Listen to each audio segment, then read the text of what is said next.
Okay, so पहला topic 1, describe the salient characteristics of australopithecines. तो ये ऑस्ट्रेलोपिथेसीन्स कौन थे?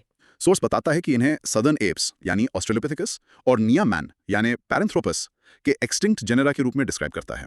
नियामैन, ये टर्म इंटरेस्टिंग है ना?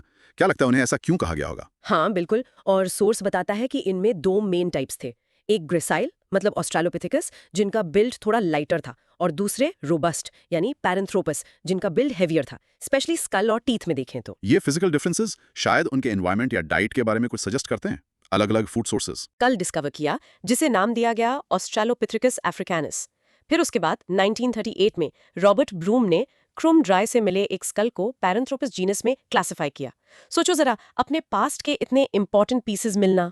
टाइम स्पैन भी काफी एंशिएंट है। सोर्स कहता है ये प्लियोसीन एपोक में रहते थे, अप्रोक्सीमेटली 4 से लेकर 2 मिलियन ईयर्स अगो तक। मतलब काफी काफी लंबा टाइम है ये। सोर्स में कुछ इंपॉर्टेंट स्पीशीज भी लिस्टेड हैं, जैसे ऑस्ट्रेलोपिथेकस ग्रुप में है ए अफ्रीकानस, ए रेमिडिस, ए अनेमेंसिस, ए अफरेंसिस, लूसी का नाम सुना होगा, वो इसी ग्रुप से है।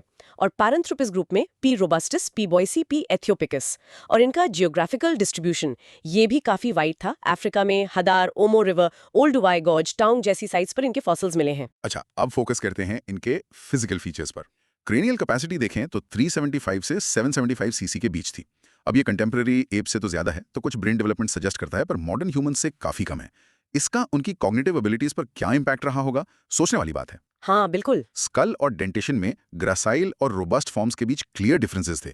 जैसे ग्रासाइल फॉर्म्स यानी ऑस्ट्रेलोपिथेकस, उनमें प्रोग्नाथिज्म था, मतलब जॉ आगे को निकला हुआ था।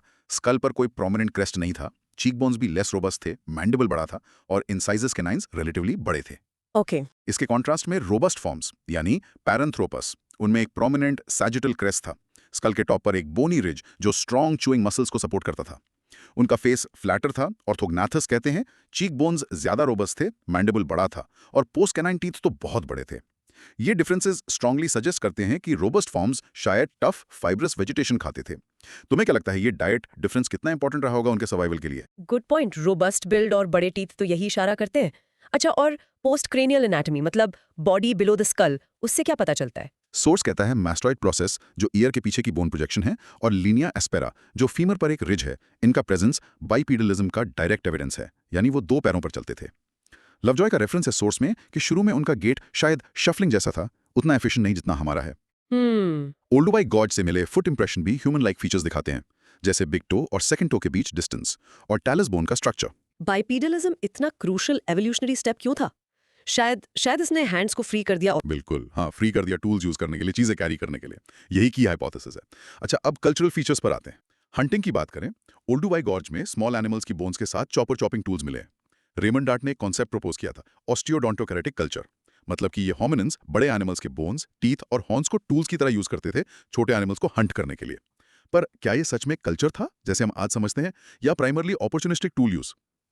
क्या लगता है? यस, ये थोड़ा डिबेटेबल पॉइंट है। हाँ। हम्म। और ओल्ड वाई गॉर्ज में लीकी को एक सेमी सर्कुलर वॉल जैसा स्ट्रक्चर भी मिला। सोर्स कहता है ये एक होम बेस का इंडिकेशन हो सकता है, उनकी सोशल ऑर्गेनाइजेशन के बारे में सोचने पर मजबूर करता है। और मैरिज। हदार इथियोपिया में मेलेकी को 13 इंडिविजुअल्स के फॉसिल्स एक साथ मिले थे। उसके बेसिस पर सोर्स में प्रिमिटिव फॉर्म ऑफ मैरिज का आइडिया सजेस्ट किया गया है। ये थोड़ा स्पेक्युलेटिव लगता है, सिर्फ फॉसिल क्लस्टरिंग के बेसिस पर, है ना? हाँ, बिल्कुल, हाईली स्पेक्युलेटिव है। फाइनली उनका फाइलोजेनेटिक स्टेटस। सोर्स 3 में प्रोपोजिशंस बताता है एवोल्यूशनरी सीक्वेंस के लिए। पहला, एक लीनियर मॉडल ऑस्ट्रेलोपिथेकस से सीधा होमो इरेक्टस, फिर होमो निएंडरथैलेंसिस, और फिर होमो सेपियंस, एकदम स्ट्रेट लाइन एवोल्यूशन। दूसरा, एक ब्रांचिंग मॉडल जिसमें ए अफेरेंसिस से 2 ब्रांचेस निकली, एक पैरेंथ्रोपस रोबस्टस की तरफ गले और दूसरी ए अफ्रीकानस की तरफ, जिससे फिर होमो इरेक्टस इवॉल्व हुआ। तीसरा, एक और ब्रांचिंग मॉडल सिमिलर है, लेकिन ए अफ्रीकानस से पहले होमो हैबिलिस आया और फिर होमो इरेक्टस। तो कंसेंसस नहीं है? कोई फाइनल कंसेंसस नहीं है, लेकिन जनरल एग्रीमेंट ये है कि रोबस्ट फॉर्म्स यानी पैरेंथ्रोपस वो ह्यूमन एवोल्यूशन की मेल लाइन नहीं थी, वो एक साइड ब्रांच थी जो एक्सटिंक्ट हो गई। डार्ट ने ओरिजिनली अपने टाउन फॉसिल को एप्स और ह्यूमंस के बीच का मिसिंग लिंक माना था। ये मिसिंग लिंक का कॉन्सेप्ट आज कितना रेलेवेंट है जब हम एवोल्यूशन को एक कॉम्प्लेक्स ब्रांचिंग बुश की तरह देखते हैं, ना कि एक सिंपल लैडर। क्यों? Describe the salient characteristics of homo erectus. Okay, आगे बढ़ते हैं। Topic 2, describe the salient characteristics of homo erectus यानी अपराइट मैन। ये भी जीनस होमो की एक एक्सटिंक्ट स्पीशीज है। हाँ, डिस्कवरी की बात करें तो पहले इंपॉर्टेंट फॉसिल्स एक क्रेनियम, एक फीमर, ई डुबॉइस में 1891 में जावा में डिस्कवर किए थे। टाइम स्पैन सोर्स कहता है ये लोअर पैलियोलिथिक एज में एग्जिस्ट करते थे, करीब 2 मिलियन ईयर्स अगो से लेकर अराउंड 200,000 ईयर्स अगो तक। ये एक इंक्रेडिबली लॉन्ग पीरियड है, ऑलमोस्ट 2 मिलियन साल। इमेजिन करो एक स्पीशीज का इतने लंबे टाइम तक सर्वाइव करना। बिल्कुल। सोर्स में कुछ सब स्पीशीज भी मेंशन्ड है, जैसे H erectus erectus Java man, H erectus pekinensis Peking man, H erectus heidelbergensis और इंडिया से H erectus narmadensis Narmada man. और इनका ज्योग्राफिकल डिस्ट्रीब्यूशन कमाल का था। फॉसिल्स अफ्रीका, एशिया और यूरोप में मिले हैं। साइट्स में Swartkrans Olduvai gorge, Turkana lake Africa में, जावा जाओकोडियन चाइना में, हथनौरा इंडिया में, एशिया में। ये पहले होमिनिन्स थे जो अफ्रीका से बाहर माइग्रेट हुए। ऐसा क्या था उनमें जो वो इतना वाइडली स्प्रेड हो पाए? अच्छा सवाल है। शायद उनके अडेप्टेशन से लिंक्ड हो। चलो उनके फिजिकल फीचर्स देखते हैं। क्रेनियल कैपेसिटी थी 750 से 1260 सीसी। ये ऑस्ट्रेलोपिथेकस से एक सिग्निफिकेंट जंप है, एवरेज में ऑलमोस्ट डबल। पर फिर भी मॉडर्न एज सेपियन से एवरेज में कम। इस इंक्रीज्ड ब्रेन साइज का उनके बिहेवियर, प्लानिंग और सोशल इंटरैक्शंस पर क्या इफेक्ट पड़ा होगा? Interesting question. स्कल के डिस्टिंक्ट फीचर्स थे। फ्लैट क्रेनियल वॉल्ट, मतलब सर का ऊपर का हिस्सा फ्लैट था, थिक स्कल बोन्स, एक प्रोमिनेंट ब्राउ रेज, सुप्रा ऑर्बिटल टॉरस आंखों के ऊपर और चिन एब्सेंट था। ये फीचर्स हमसे काफी अलग हैं। पर पैराबोलिक डेंटल आर्केड थी, जो मॉडर्न ह्यूमंस जैसा यू शेप नहीं होता। टीथ बड़े थे और शवल्ड इंसाइजर्स थे, मतलब इंसाइजर टीथ के पीछे एक स्कूप जैसा शेप था। मास्टॉइड प्रोसेस और लीनिया एस्पेरा फीमर पर का प्रेजेंस फिर से कंफर्म करता है कि एच इरेक्टस फुली बाइपीडल था और एफिशिएंटली चलता था। अब आते हैं कल्चरल फीचर्स पर, जो एच इरेक्टस के केस में काफी सिग्निफिकेंट है। हम इसको टॉपिक 3 में भी डिटेल में देखेंगे, पर यहाँ एक ओवरव्यू ले लेते हैं। हैबिचुअल टूल मेकिंग, ये एक की डेवलपमेंट था। सोर्स इनको एबिविलियन और एचुलियन टूल इंडस्ट्री से एसोसिएट करता है। मोस्ट कॉमन टूल्स थे हैंड एक्स और क्लीवर। सोर्स कहता है ये मल्टीपर्पज टूल्स थे, कटिंग, डिगिंग, स्क्रैपिंग के लिए यूज होते थे। एक ही टूल से इतने सारे काम करना उनकी इंजीन्यूटी दिखाता है, राइट? हाँ बिल्कुल। और यूज ऑफ फायर, पहला डेफिनेट एविडेंस फायर के कंट्रोल्ड यूज का स्वात्जनक्रैंस साउथ अफ्रीका से मिला है, dated around 1 million years ago. वहां चार्ड एनिमल बोन्स मिली हैं। फायर का कंट्रोल कितना बड़ा गेम चेंजर रहा होगा। प्रोटेक्शन प्रेडिटर्स से, वार्मथ, खाना पकाना जिससे न्यूट्रिशन बेटर मिला होगा, एक सोशल सेंटर, इसके इंप्लीकेशंस बहुत बड़े हैं। Absolutely transformative. फाइलोजेनेटिक स्टेटस की बात करें तो शुरू में डुबोइड ने इसे पिथिकैंथ्रोपिस इरेक्टस कहा था, मिसिंग लिंक समझते हुए। लेकिन बाद के रिसर्चर्स जैसे बी जैनूश ने उनके higher cranial capacity, reduced face size और पैराबोलिक डेंटल आर्केड जैसे ट्रेट्स के बेसिस पर कंफर्म किया कि ये डेफिनेटली जीनस होमो में बिलोंग करते हैं और मॉडर्न ह्यूमंस के क्लोज रिलेटिव्स हैं। आज ये क्लासिफिकेशन वाइडली एक्सेप्टेड है। ओके, तो अब स्पेसिफिकली होमो इरेक्टस के कल्चर पर फोकस करते हैं। Topic 3, explain about the culture of homo erectus. हमने कुछ पॉइंट्स टच किए हैं, अब थोड़ा डिटेल में जाते हैं। रिमाइंडर, ये अपराइट मैन है, 1891 में डिस्कवर हुए डुबोइस, जावा, और रफली 2 मिलियन से 200,000 साल पहले तक रहे, lower palaeolithic. Right. Cultural details पर फोकस करते हैं। 1. Habitual tool making, Abbevillian and Acheulian industries. Source mentions earliest evidence dating back to 1.5 million years. Hand axe और क्लीवर उनके सिग्नेचर टूल्स थे, अक्सर काफी सिमेट्री के साथ बनाए जाते थे, जो प्लानिंग और स्किल सजेस्ट करता है। और मल्टीपर्पज थे, लकड़ी काटना, एनिमल्स को बुचर करना, रूट्स खोदना। सोचो जरा, सही पत्थर चुनना, फाइनल टूल को विजुअलाइज करना और फिर उससे बनाने के स्टेप्स एग्जीक्यूट करना। ये उनके माइंड के बारे में क्या बताता है? काफी कॉग्निटिव एबिलिटीज रही होंगे ना? हाँ बिल्कुल, प्लानिंग तो जरूर थी। 2. हंटिंग। सोर्स स्पेन में अम्ब्रोना और टोराल्बा साइट्स को हाईलाइट करता है, जहां लार्ज एनिमल्स जैसे एलिफेंट्स के रिमेन्स मिले हैं, जो हंटिंग और सिस्टमैटिक बुचरी सजेस्ट करते हैं। यूकोडीन और केन्या में भी लार्ज एनिमल बोन्स मिली हैं। फिर से वो सवाल आता है, क्या वो इन बड़े एनिमल्स के प्राइमरी हंटर्स थे या क्लेवर स्कैवेंजर्स? एविडेंस हंटिंग की तरफ इशारा करता है, जिसका मतलब है कोऑर्डिनेशन, प्लानिंग और शायद बेसिक कम्युनिकेशन स्ट्रैटेजीज। ग्रुप्स में हंटिंग करने से उनके सोशल स्ट्रक्चर पर क्या असर पड़ा होगा? Interesting thought. शायद ज्यादा कोऑर्डिनेशन की जरूरत पड़ी होगी। 3. Use of fire. Source Turkana and Baringo lakes Kenya से 1.5 मिलियन साल पुराने रिमेन्स को डिबेटेबल एविडेंस बताता है। लेकिन स्वाटक्रांस साउथ अफ्रीका से 1 मिलियन साल पुरानी चार्ड एनिमल बोन्स को डेफिनेट एविडेंस माना जाता है। फायर से वार्मथ मिली, प्रेडेटर से प्रोटेक्शन, अंधेरे में रोशनी और इंपॉर्टेंटली खाना पकाने की एबिलिटी। कुकिंग से फूड डाइजेस्ट करना आसान होता है और ज्यादा न्यूट्रिएंट्स मिलते हैं। क्या इससे ब्रेन डेवलपमेंट को फ्यूल मिला होगा? और ये एक सोशल फोकल पॉइंट भी बन गया होगा, ग्रुप कोहिजन को बढ़ाया होगा। फायर के इंपैक्ट को ओवर एस्टिमेट करना मुश्किल है। सही बात है, बहुत बड़ा स्टेप था ये। 4. रिचुअल्स। इस एस्पेक्ट पर एविडेंस काफी लिमिटेड है, लेकिन सोर्स एक इंटरेस्टिंग फाइंड मेंशन करता है। पेंच दे लाज, स्पेन से एक बाइसन रिब पर 2 पैरेलल लाइंस एनग्रेव की हुई मिली हैं, जो एच इरेक्टस फॉसिल्स के साथ एसोसिएटेड हैं। क्या ये सिंबॉलिक बिहेवियर या आर्ट का अर्ली एविडेंस हो सकता है या सिर्फ बुचरी मार्क्स? ऐसे आइसोलेटेड फाइंडिंग्स को इंटरप्रेट करना हमेशा चैलेंजिंग होता है ना। हाँ, एक पीस से पूरी कहानी बनाना मुश्किल है। तो ये cultural elements, tool making, potential advanced hunting, fire control और शायद rudimentary symbolic behaviour H erectus को पहले के होमिनिन से काफी अलग बनाते हैं। ऐसा लगता है जैसे हम यहाँ ह्यूमन कल्चर की फाउंडेशंस को बनते हुए देख रहे हैं। Q4. Describe the salient characteristics of Homo heidelbergensis. Next up है topic 4, describe the salient characteristics of Homo heidelbergensis. Source कहता है ये कॉमनली एच इरेक्टस की एक सब स्पीशीज मानी जाती है, हालांकि कुछ एक्सपर्ट्स इसे एक सेपरेट स्पीशीज होमो हाइडेलबर्गजेंसिस मानते हैं। थोड़ा कंफ्यूजन है यहाँ। हाँ, क्लासिफिकेशन में अक्सर होता है। डिस्कवरी की शुरुआत 1907 में हुई, जब माउवर विलेज जर्मनी के पास एक मैसिव लोअर जॉ मिला, जिसे माउवर जॉ कहते हैं। ऑटो शॉर्टेनसैक ने 1908 में इसकी रिपोर्ट की। ये यूरोप के मिडिल प्लाइस्टोसीन से मिला पहला ह्यूमन फॉसिल था, एक landmark discovery. Time span, source इन्हें रफली 600,000 से 300,000 साल पहले के बीच प्लेस करता है। फिजिकल फीचर्स क्या थे? क्रेनियल कैपेसिटी काफी लार्ज थी। सोर्स मेंशंस रफली 1250 सीसी। ये मॉडर्न ह्यूमंस के लोअर रेंज से ओवरलैप करता है। स्कल में मैसिव ब्राउ रिजेस और थिक वॉल्ट बोन्स थे, जो एच इरेक्टस जैसे प्रिमिटिव फीचर्स हैं। लेकिन ब्रेन साइज बड़ा था। ओरिजिनल माउवर जॉ खुद बहुत बड़ा और रोबस्ट था, बिना चिन के। इंटरेस्टिंगली, सोर्स कहता है इसमें कुछ सिमियन मतलब एप लाइक फीचर्स भी थे, स्पेशली गिबन जैसे। ये मिक्स ऑफ प्रिमिटिव और एडवांस्ड फीचर्स क्या सजेस्ट करता है? शायद एवोल्यूशन एक मोज़ेक प्रोसेस है, जिसमें डिफरेंट पार्ट्स डिफरेंट रेट्स पर चेंज होते हैं। हाँ, ये एक पॉसिबिलिटी है। डेंटिशन, टीथ और पल्प कैविटीज का size surprisingly modern H sapiens जैसा था। पोस्ट क्रेनियल एनाटॉमी एविडेंस बाइपीडलिज्म की तरफ पॉइंट करता है। मास्टॉइड प्रोसेस, लीनिया एस्पेरा। इस एस्पेक्ट में वो एच सेपियन से सिग्निफिकेंटली डिफरेंट नहीं थे। अच्छा, फाइलोजेनेटिक स्टेटस पर काफी डिबेट है। शूटनसैक ने ओरिजिनली सोचा था ये एप्स और ह्यूमंस के बीच का इंटरमीडिएट स्टेज है, लेकिन ये व्यू अब रिजेक्टेड है।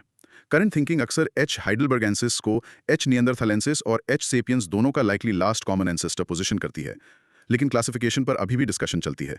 क्या ये एच इरेक्टस का ही एक लेटर फॉर्म है या एक डिस्टिंक्ट स्पीशीज? ये अनसर्टेनिटी क्यों होती है फॉसिल रिकॉर्ड में? क्या ये वेल प्रिजर्व्ड फॉसिल्स की कमी के कारण है या genuine biological variation? Good question. शायद दोनों ही बातें हैं। जियोग्राफिकल डिस्ट्रीब्यूशन काफी वाइड है। ओरिजिनल जर्मन डिस्कवरी के बाद फॉसिल सदर्न अफ्रीका जैसे बोडो इथियोपिया में, एंडुटू तंजानिया में, ईस्ट अफ्रीका और यूरोप जैसे एरागो फ्रांस में, पेट्रोलोना ग्रीस में मिले हैं। कल्चरल फीचर्स की बात करें तो सॉस टूल मेकिंग, अक्सर रिफाइंड अचूलियन, हंटिंग, फूड गैदरिंग और फायर यूज का एम्पल एविडेंस मेंशन करता है जर्मनी, नेदरलैंड्स, साउथ अफ्रीका जैसी साइट्स से।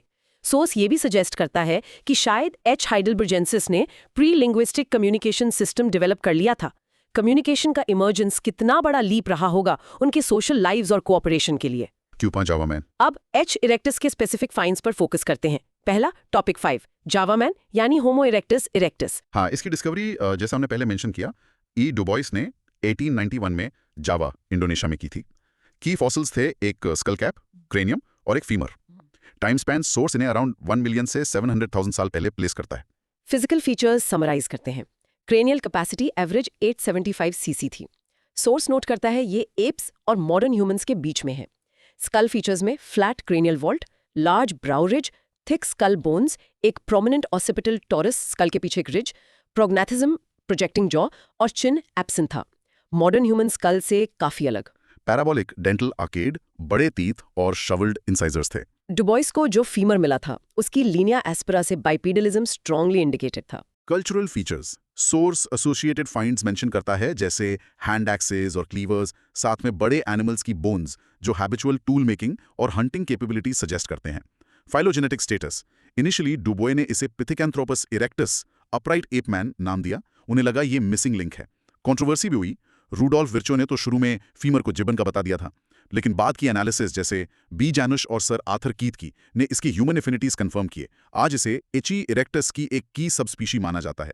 ये हिस्ट्री दिखाती है कि कैसे साइंटिफिक अंडरस्टैंडिंग इवॉल्व होती है जब ज्यादा एविडेंस और एनालिसिस मिलता है ना। जी। Peking man. Next let's discuss topic 6, Peking man यानी होमो इरेक्टस पिकेनेंसिस। इसकी डिस्कवरी 1921-27 के बीच जो कोडियन केव सिस्टम चाइना में हुई। शुरुआत कुछ टीथ से हुई जिन्हें डेविडसन ब्लैक ने स्टडी किया। 1937 तक काफी सारे फॉसिल्स मिल गए जो मल्टीपल इंडिविजुअल्स को रिप्रेजेंट करते थे, including skulls, bones and teeth. Time span source इन्हें अराउंड 700,000 साल पहले डेट करता है, तो ये टिपिकल जावा मैन फाइंड से थोड़े रीसेंट है। फिजिकल फीचर्स में कुछ इंटरेस्टिंग डिफरेंसेस हैं जावा मैन से। क्रेनियल कैपेसिटी एवरेज 1075 सीसी थी। सोर्स नोट करता है ये HS सेपियंस रेंज के करीब है। ये जावा मैन एवरेज 875 सीसी से एक नोटेबल इंक्रीज है। इस बड़े ब्रेन साइज का क्या मतलब हो सकता है? बेटर कॉग्निटिव एबिलिटी शायद। हो सकता है। स्कल में भी फ्लैट क्रेनियल वॉल्ट, थिक ब्राउ रिज, थिक स्कल बोन्स थे, लेकिन ऑक्सीपिटल टोरस जावा मैन से कम प्रोमिनेंट था। और सोर्स मेंशन करता है एक slight indication of a chin. ये थोड़े मोर मॉडर्न फीचर्स लगते हैं compare to Java man. Parabolic dental arcade, बड़े टीथ शवल्ड इन साइजेस थे, लेकिन सोर्स नोट करता है कि पेकिंग मैन के टीथ रिलेटिवली छोटे थे जावा मैन से। मैस्ट्रॉइड प्रोसेस और लीनिया एस्पेरा प्रेजेंट थे, इंडिकेटिंग बाइपीजलिज्म।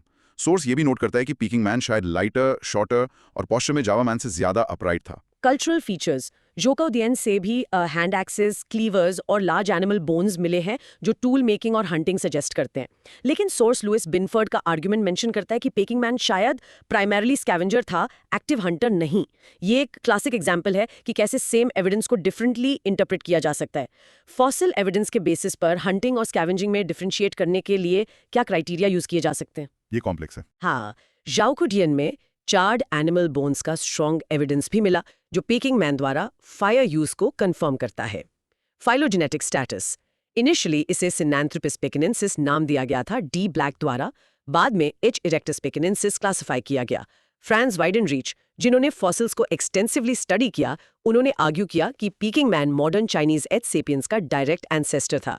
ये मल्टी रीजनल हाइपोथेसिस को सपोर्ट करने वाला एक अर्ली आर्गुमेंट था। तो जावा मैन और पेकिंग मैन को ब्रीफली कंपेयर करें तो पेकिंग मैन की क्रेनियल कैपेसिटी ज्यादा थी, ऑक्सीपिटल टोरस कम प्रोमिनेंट था, हल्का चिन डेवलपमेंट था, टीथ छोटे थे और बिल्ड लाइटर था।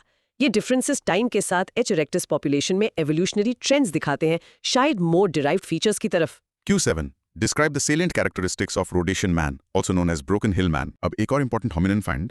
Topic 7. Describe the salient characteristics of Rhodesian man, also known as Broken Hill man. Source इसे genus Homo की एक extinct species classify करता है, जिसे कभी-कभी Homo rhodesiensis भी कहते हैं। हाँ, इसकी डिस्कवरी 1921 में ब्रोकन हिल माइन, अब कबवे, जाम्बिया में हुई थी। तब नॉर्दर्न रोडीजिया। आर्थर स्मिथ वुडवर्ड ने इस स्कल फॉसिल को डिस्क्राइब किया था। टाइम स्पैन, सोर्स नोट करता है कि यह अनसर्टन है, लेकिन एस्टिमेट है कि ये एच इरेक्टस के लेटर फेज से है, शायद अराउंड 300,000 से 125,000 साल पहले, middle Pleistocene. Physical features, cranial capacity average around 1280 CC थी, काफी सब्सटैंशियल। स्कल में एक बहुत प्रोमिनेंट ब्रॉड रिज था, हाई और एनलार्ज्ड आई ऑर्बिट्स और मैसिव मैक्सिले अपर जॉ थे। सो स्पेसिफिकली नोट करता है कि ये कुछ फीचर्स में लाशापेलो सेंट निएंडरथल स्कल से मिलता जुलता है। ये सिमिलैरिटी क्या इंडिकेट करती है? शेयर्ड एंसेस्ट्री, शायद एच हाइडरबर्गेंसिस के थ्रू, या कन्वर्जेंट एवोल्यूशन? कह नहीं सकते for sure. Dentition, teeth generally size में मॉडर्न सेपियंस जैसे थे, लेकिन एक स्ट्राइकिंग फीचर था। सोर्स मेंशंस करता है कि मोस्ट टीथ में एक्सटेंसिव कैरीज यानी कैविटीज थी। ये एंशिएंट होमिनिन्स के लिए काफी अनयूजुअल है। क्या ये किसी स्पेसिफिक डाइट जो शुगर्स या स्टार्चेस में हाई हो सजेस्ट करता है, या पुअर डेंटल हाइजीन? ये एक क्यूरियस डिटेल है। हाँ, बहुत अजीब बात है। स्कल के साथ बिलोंग करती हैं या नहीं? अगर करती हैं तो फीमर और ट्यूबिया मॉडर्न सेपियंस जैसे लगते हैं, जो एफिशिएंट बाइपीडलिज्म सजेस्ट करता है। तो इसका फाइलोजेनेटिक स्टेटस भी कॉम्प्लेक्स और डिबेटेड है। कई साइंटिस्ट वुडवर्ड के ओरिजिनल नॉमेनक्लेचर होमो रोडेजियंसिस को रिजेक्ट करते हैं और इसे होमो हाइडरबर्जेंसिस में इंक्लूड करते हैं, इसे एक अफ्रीकन वेरिएंट मानते हुए। कुछ इसे एक डिस्टिंक्ट अफ्रीकन स्पीशीज मानते हैं जो एच सेपियंस का एंसेस्टर हो सकता है। कुछ थ्योरी सजेस्ट करती हैं कि इससे होमो सेपियंस इडाल्टू, एक अर्ली एच सेपियंस सब स्पीशीज इवॉल्व हुई। रूडेशियन मैन को मिडिल पैलियोलिथिक कल्चर से एसोसिएट किया जाता है, पर सोर्स कहता है स्पेसिफिक कल्चरल रिमेन्स जो डायरेक्टली फॉसिल से लिंक्ड हो वो कम है। पेलियो एंथ्रोपोलॉजिस्ट के लिए कितना फ्रस्ट्रेटिंग होता होगा जब एविडेंस इनकम्प्लीट हो, जिससे क्लासिफिकेशन इतनी डिफिकल्ट हो जाती है। क्यों है describe the salient characteristics of Homo neanderthalensis. अब आते हैं शायद सबसे वाइडली रिकॉग्नाइज्ड आर्केइक ह्यूमंस पर। Topic 8, describe the salient characteristics of Homo neanderthalensis या निएंडरथल मैन। ओके, इनका नाम तो सबने सुना होगा। हाँ बिल्कुल। डिस्कवरी 1856 में निएंडर वैली, जर्मनी में हुई थी, जब कॉरी वर्कर्स को कुछ बोन्स मिली। विलियम किंग ने बाद में इन्हें होमो निएंडरथैलेंसिस नाम दिया। टाइम स्पैन, सोर्स इन्हें middle to upper Pleistocene epoch में प्लेस करता है, शायद 500,000 साल पहले से लेकर, क्लासिफिकेशन पे डिपेंड करता है, अराउंड 40,000 50,000 साल पहले तक एग्जिस्ट करते थे। वो यूरेशिया में काफी लंबे टाइम तक सक्सेसफुल रहे। सोर्स में 2 मेन टाइप्स मेंशन है, classical Neanderthals, example La Chapelle ओ सेंस फाइंड फ्रांस से, और progressive Neanderthals, example Mount Carmel fossils Israel से। ज्योग्राफिकल डिस्ट्रीब्यूशन, फॉसिल्स पूरे यूरोप, मिडिल ईस्ट और सेंट्रल एशिया में मिले हैं। Classical types mainly western Europe में मिलते हैं, जबकि प्रोग्रेसिव टाइप्स मिडिल ईस्ट और सेंट्रल एशिया में ज्यादा कॉमन है। फिजिकल फीचर्स देखते हैं। Cranial capacity average 1740 CC. Source note करता है ये है, एवरेज में मॉडर्न ह्यूमन से भी ज्यादा है। क्या बड़े ब्रेन का मतलब ऑटोमेटिकली हायर इंटेलिजेंस है, जैसा हम डिफाइन करते हैं, या उनके ब्रेन्स डिफरेंटली ऑर्गेनाइज थे, शायद डिफरेंट कॉग्निटिव टास्क्स के लिए अडेप्टेड। ये एक बड़ा सवाल है। स्कल कैरेक्टरिस्टिक्स दोनों टाइप्स के बीच वेरी करते थे। क्लासिकल टाइप में बहुत प्रोमिनेंट ब्राउ रिज था, flat cranial vault, prominent occipital bun, skull के पीछे एक bulge, heavy forward projecting mid face और डिस्टिंक्ट चिन नहीं था। प्रोग्रेसिव टाइप में लेस प्रोमिनेंट ब्राउ रिज था, मोर राउंडेड या domed skull, less prominent occipital bun और कभी-कभी स्लाइट चिन डेवलपमेंट भी था। ये डिफरेंसेस क्या रिफ्लेक्ट करते हैं? अलग क्लाइमेट्स के लिए एडेप्टेशंस, यूरोप में ठंडा वर्सेस मिडल ईस्ट में माइल्डर, अलग पॉपुलेशंस, या नियांडरथल लिनेज में टाइम के साथ एवोल्यूशनरी चेंजेस। कई पॉसिबिलिटीज है। डेंटिशन, दोनों टाइप्स में पैराबोलिक डेंटल आर्केड थी। टाउरोडोंटिज्म, पोस्ट कैनाइन टीथ में एनलार्ज्ड पल्प चेंबर्स कॉमन था। डेंटल फॉर्मूला मॉडर्न ह्यूमंस जैसा ही था, 2 1 2 3। टाउरोडोंटिज्म का क्या सिग्निफिकेंस हो सकता है? शायद डाइट से रिलेटेड या टीथ को टूल्स की तरह यूज करने से। वो क्लियरली बाइपीडल थे, फीमर में लिनिया एस्पेरा, उनका वर्टेब्रल कॉलम शॉर्ट और स्टाउट था। ओवरऑल उनका बिल्ड बहुत रोबस्ट और मस्कुलर था, specially classical type, modern human से भी ज्यादा। इतने रोबस्ट क्यों? लाइकली फिजिकली डिमांडिंग लाइफस्टाइल और ठंडे क्लाइमेट के लिए एडेप्टेशंस। कल्चरल फीचर्स भी डिस्टिंक्ट थे। नियांडरथाल सबसे ज्यादा मूस्टेरियन टूल कल्चर मिडिल पैलियोलिथिक से एसोसिएटेड है। ये अक्यूलियन से अलग था। इसमें प्रिपेयर्ड कोर टेक्निक्स पर ज्यादा फोकस था, फ्लेक्स प्रोड्यूस करने के लिए, जिन्हें फिर साइड स्क्रैपर्स और पॉइंट्स जैसे टूल्स में शेप किया जाता था। क्या ये टेक्नोलॉजी हैंड एक्सेस से ज्यादा एफिशिएंट या स्पेशलाइज थी? शायद। सोशल ऑर्गेनाइजेशन, सोर्स सजेस्ट करता है वो मेनली हंटर गैदरर्स थे, लाइकली छोटे बैंड्स या नोमैडिक सोसाइटीज में रहते थे। एविडेंस कॉम्प्लेक्स सोशल लाइव्स और इंटरपर्सनल रिलेशनशिप सजेस्ट करता है। नियांडरथाल्स रिचुअलिस्टिक बिहेवियर का कुछ सबसे पहला स्ट्रॉन्ग एविडेंस प्रोवाइड करते हैं, स्पेसिफिकली बरियल्स। सोर्स टेशिकटाश केव उज़्बेकिस्तान का एग्जाम्पल देता है, जहां एक बच्चे की बरियल गोट स्कल से घिरे हुई मिली थी। दूसरी साइट्स पर बॉडी स्पेसिफिक पोजीशंस में रखी हुई मिली हैं, कभी-कभी ग्रेव गुड्स या ओकरे के साथ। ये सिंबॉलिक बिहेवियर क्या बताता है? डेथ के बारे में बिलीव्स, इंडिविजुअल्स के लिए रिस्पेक्ट। ये बहुत प्रोफाउंडली ह्यूमन लगता है। हाँ, काफी सिग्निफिकेंट है। फाइलोजेनेटिक स्टेटस इसका एक हॉट टॉपिक है।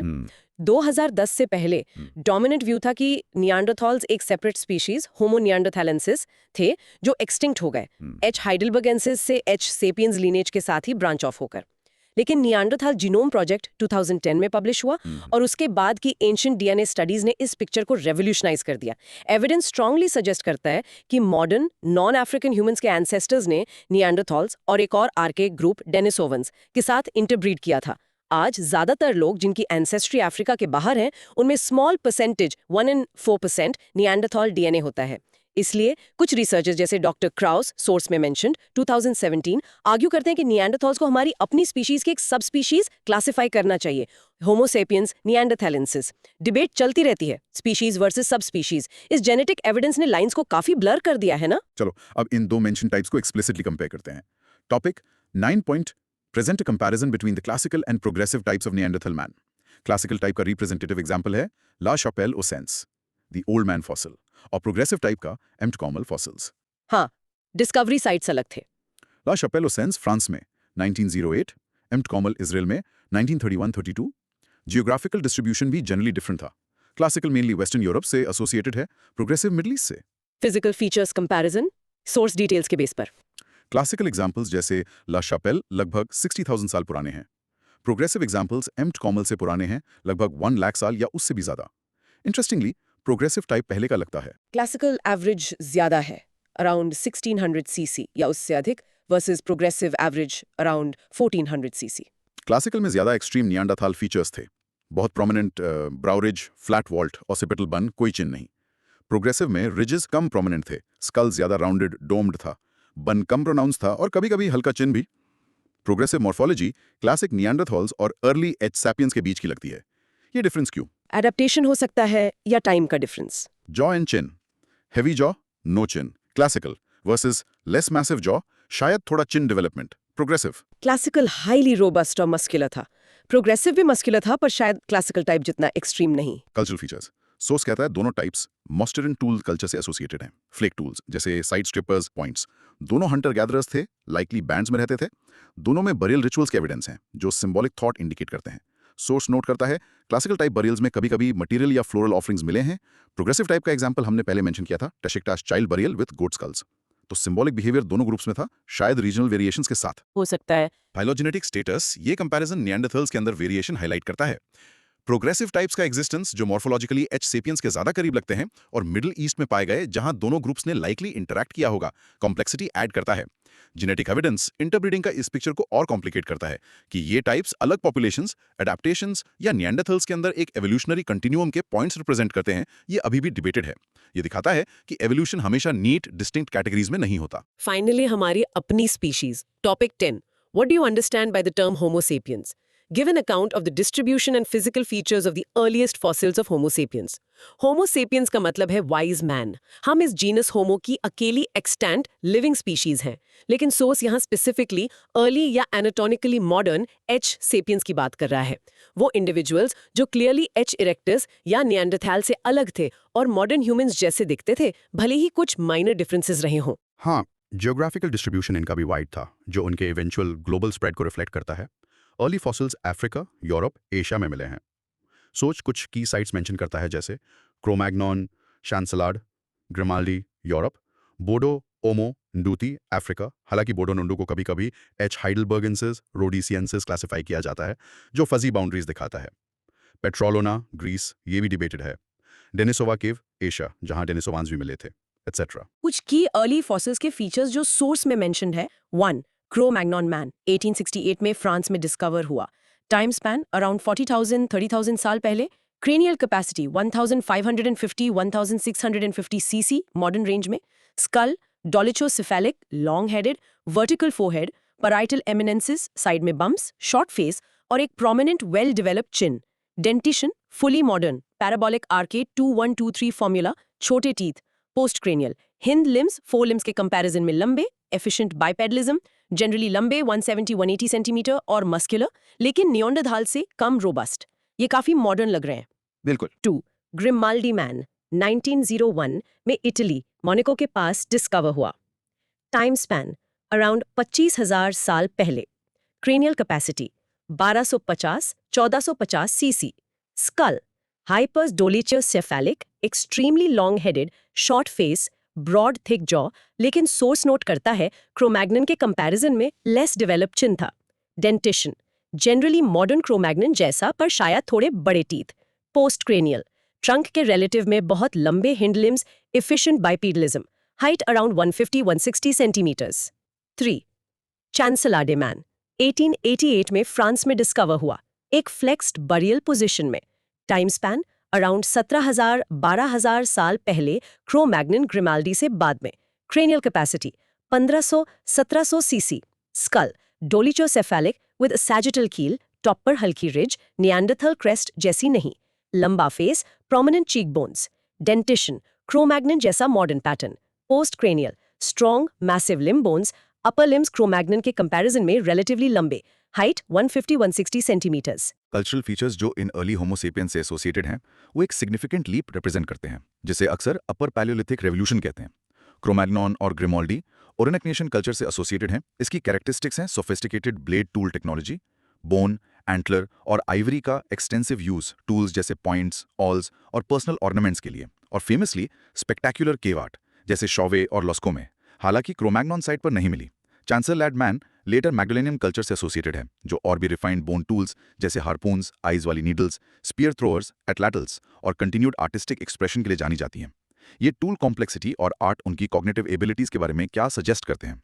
Abstract thought, complex language, planning depth. बहुत कुछ लगता है। Phylogenetic status crow-Magnon fossils Europe में अर्ली मॉडर्न ह्यूमंस को रिप्रेजेंट करते हैं, लेकिन उनका एग्जैक्ट रिलेशनशिप लेटर पॉपुलेशन से कॉम्प्लेक्स है, क्योंकि सिमिलर फॉसिल्स कई और भी मिले हैं। ग्रिमाल्डी मैन के फीचर्स, स्पेशली लिम्ब प्रोपोर्शंस, को मॉडर्न अफ्रीकन से कंपेयर किया गया है। बाउल ने उन्हें बुशमैन हॉटनटॉट से कंपेयर किया, हालांकि ये कंपैरिजंस अब कॉशियसली देखे जाते हैं। चांसलाडे मैन कुछ क्रेनियल फीचर्स के कारण फेमसली मॉडर्न एस्किमोज, इनुइट से कंपेयर किया गया, जिससे थ्योरीज बनी जो अब लार्जली डिस्कार्डेड है यूरोप से नॉर्थ अमेरिका माइग्रेशंस की ग्लेशियर्स की रिट्रीट के साथ। ये early modern humans clearly successful थे, यूरोप में निएंडरथाल्स को रिप्लेस किया और इवेंचुअली पूरी दुनिया में बस गए। उनकी माइग्रेशंस और एडेप्टेशंस हमारी रीसेंट एवोल्यूशनरी स्टोरी का एक बहुत बड़ा हिस्सा है। Q11 discuss the out of Africa and multi-regional evolution hypothesis. अब हमारा final topic 11, discuss the out of Africa and multi regional evolution hypothesis. ये दो मेजर कंपीटिंग मॉडल्स थे जो एक्सप्लेन करने की कोशिश करते थे कि मॉडर्न ह्यूमंस होमो सेपियंस सेपियंस कैसे इवॉल्व हुए और दुनिया भर में कैसे फैले। दोनों मॉडल्स जनरली अग्री करते हैं कि होमो इरेक्टस अफ्रीका में ओरिजिनेट हुआ और यूरेशिया में माइग्रेट किया अराउंड 1 to 2 मिलियन साल पहले। डिसएग्रीमेंट इस बात पर था कि मॉडर्न ह्यूमंस कैसे आए। चलो आउट ऑफ अफ्रीका हाइपोथेसिस, जिसे रिप्लेसमेंट हाइपोथेसिस भी कहते हैं, को ब्रेक डाउन करते हैं, जो क्रिस स्ट्रिंगर जैसे रिसर्चर से स्ट्रांगली एसोसिएटेड है। कोर आइडिया ये है कि anatomically modern humans H sapiens sapiens relatively recently सिर्फ अफ्रीका में इवॉल्व हुए, अराउंड 2,00,000-150,000 साल पहले।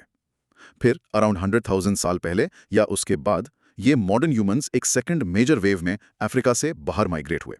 सोर्स मॉडल ए मेंशन करता है इस वेव ने पूरी तरह से रिप्लेस कर दिया सभी pre existing archaic human populations को, जैसे यूरोप में निएंडरथल्स, एशिया में लेटर एच इरेक्टस, बिना किसी सिग्निफिकेंट इंटरब्रीडिंग के। तो आज हर कोई सिर्फ उस रीसेंट अफ्रीकन पॉपुलेशन से डिसेंड करता है। Okay, complete replacement. सोर्स एक मॉडिफाइड वर्जन भी मेंशन करता है, मॉडल बी। ये अभी भी रीसेंट अफ्रीकन ओरिजिन पर जोर देता है, लेकिन माइनर लोकल कंट्रीब्यूशन की पॉसिबिलिटी अलाउ करता है, कुछ लिमिटेड इंटरब्रीडिंग के थ्रू आर्काइक पॉपुलेशंस के साथ अफ्रीका के बाहर। अच्छा, और दूसरी तरफ है मल्टी रीजनल हाइपोथेसिस, जो मिलफोर्ड वॉल्पॉफ, एलन थॉर्न और वू जिंजी से स्ट्रांगली एसोसिएटेड है। 1984 में फॉर्मली प्रपोज किया गया। ये हाइपोथेसिस एक सिंगल रीसेंट ओरिजिन के अगेंस्ट आर्ग्यू करती है। इसके बजाय ये प्रपोज करती है कि modern humans old world, Africa, Europe, Asia में मल्टीपल रीजन्स में साइमल्टेनियसली इवॉल्व हुए उस लंबे पीरियड में जब से एच इरेक्टस पहली बार अफ्रीका से निकला था। तो ये कैसे हुआ? तो उस मॉडल डी मेंशन करता है कि ये सजेस्ट करता है कि एच इरेक्टस पॉपुलेशंस अलग अलग कॉन्टिनेंट्स पर इंडिपेंडेंटली आर्केइक स्टेजेस से मॉडर्न ह्यूमंस में इवॉल्व हुए, जैसे Asian H erectus, archaic Asians, modern Asians, largely बिना इंटरकॉन्टिनेंटल जीन फ्लो के। ये जनरली सपोर्टेड नहीं है। ज्यादा इन्फ्लुएंशियल था model C, shared multi regional evolution. ये मॉडल पॉजिट करता है कि दुनिया भर की एच इरेक्टस पॉपुलेशंस ने कंटिन्यूअस जीन फ्लो पॉपुलेशंस के बीच मीटिंग के थ्रू कनेक्शंस मेंटेन रखे।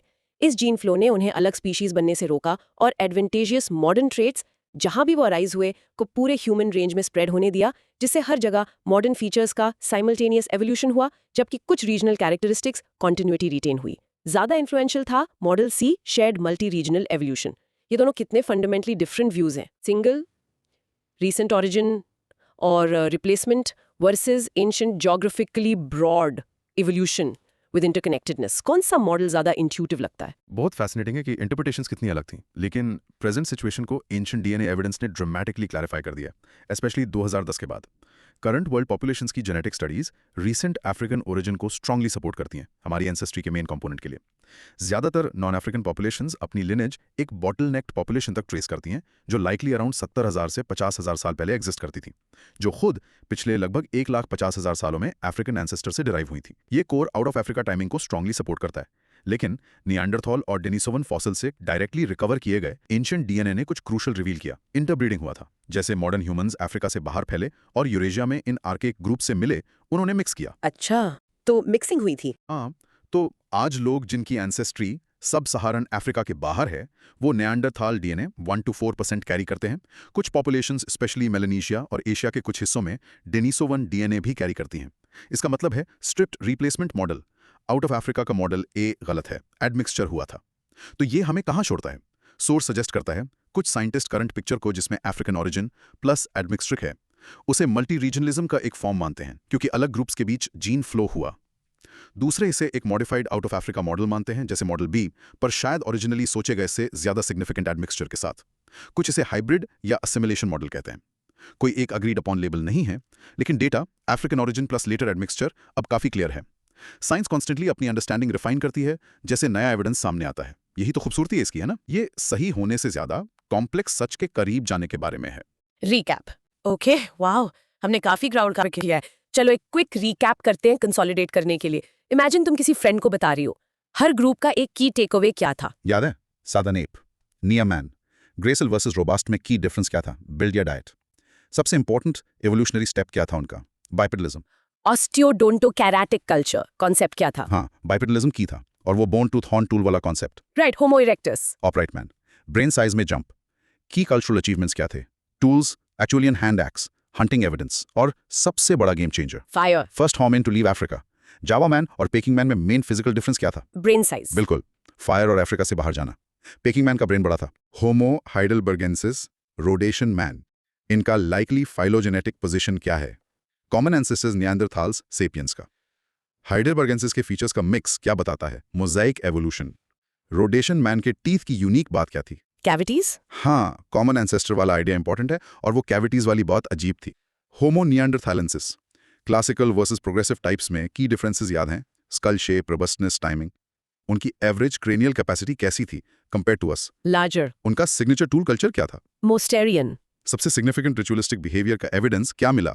बेरियल्स। हमारे साथ उनका जेनेटिक कनेक्शन क्या है? इंटरब्रीडिंग। लार्जर ब्रेन, मुस्टेरियन टूल्स, बेरियल्स और हाँ, इंटरब्रीडिंग, सब इंपॉर्टेंट पॉइंट्स हैं। अर्ली होमोसेपियंस, क्रोमैग्नॉन, ग्रिमाल्डी, चांसलेड, की फीचर्स जो इन्हें मॉडर्न बनाते हैं, चिन, वर्टिकल फॉरहेड, एटसेट्रा।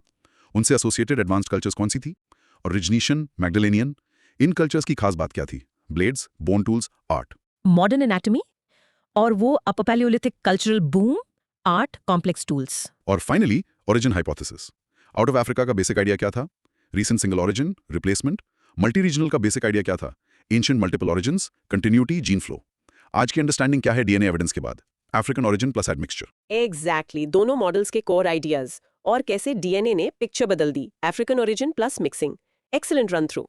हर टॉपिक के मेन पॉइंट्स को अपने वर्ड्स में मेंटली समराइज करना मेमोरी को सॉलिडिफाई करने में हेल्प करता है। फॉर इंस्टेंस, अगर तुम्हें चूज करना हो ऑस्ट्रेलोपिथेसीन से होमोसेपियंस तक का सबसे इंपैक्टफुल एवोल्यूशनरी चेंज क्या था? क्या वो बाइपीडेलिज्म था जिसने हाथों को फ्री किया, या मैसिव ब्रेन साइज इंक्रीज, या सोफिस्टिकेटेड टूल यूज और कल्चर का डेवलपमेंट, या शायद लैंग्वेज? और तुम्हारे हिसाब से क्यों? आउट्रो। तो ये था हमारा एक्सप्लोरेशन एंशिएंट होमिनिन्स की फैसिनेटिंग दुनिया में based on the sources provided. ये सच में अमेजिंग है इस जर्नी को देखना, कितना कुछ बदला है मिलियंस ऑफ इयर्स में। बिल्कुल, और हर फॉसिल डिस्कवरी, हर एंशिएंट डीएनए सीक्वेंस एक और पजल पीस ऐड करता है, हमारे पास्ट की पिक्चर को रिफाइन करने में मदद करता है। लेकिन बहुत से सवाल अभी भी हैं, बहुत सी मिस्ट्रीज बाकी हैं। तो चलो अपने लिसनर्स को एक फाइनल थॉट के साथ छोड़ते हैं। जैसे जैसे टेक्नोलॉजी, जैसे एंशिएंट डीएनए एनालिसिस, प्रोटियोमिक्स और एआई ड्रिवन एनालिसिस और भी पावरफुल हो रहे हों, हमें अपने एवोल्यूशनरी हिस्ट्री के बारे में और क्या सरप्राइजिंग रेवलेशंस मिल सकते हैं? कौन सी लॉन्ग हेल्ड थ्योरीज चैलेंज हो सकती हैं? ह्यूमन स्टोरी के कौन से अनडिस्कवर्ड चैप्टर्स अभी भी पढ़े जाने का इंतजार कर रहे हैं? इस पर सोचना जरूर। Thanks for joining this exploration. Keep learning, keep questioning.